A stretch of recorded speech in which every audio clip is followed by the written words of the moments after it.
I decided to make some oxtails for the first time, and they turned out delicious.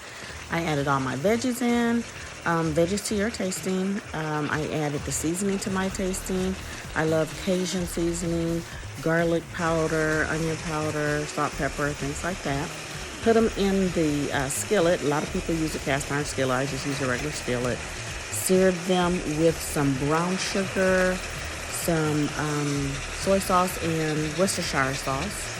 Got them nice and browned until it turned out really, really caramelized and really, really good to sear that flavor in. And I would like to say, before I started, I put them in the sink and I washed them really, really good. I cut off as much fat off of it as I possibly could. Then I started to put them in the crock pot. And when I put them in the crock pot, I added beef broth to the crock pot. Look at that. Oh my goodness. Look at that brown on there. Yeah, bubbling. All those seasonings and the sauces and the brown sugar. And here's the ones that I've already started putting in the crock pot. You'll see the broth in the bottom of the crock pot right here. Went ahead, put all of them in the crock pot. Added about 2 to 4 cups of broth. Just wanted to, add enough to bring it up to the top.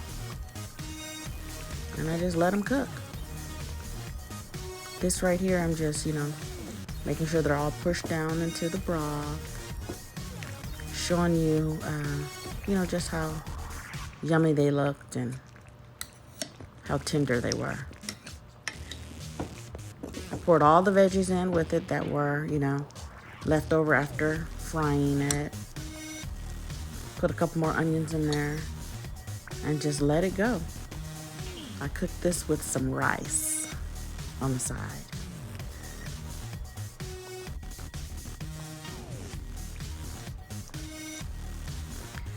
My husband's a little weird when it comes to his food, and he's like, I do not want to try oxtails. I will not eat oxtails because he doesn't like to eat around the bone, and he'd rather have pot roast where there's no bone and he can just eat his meat.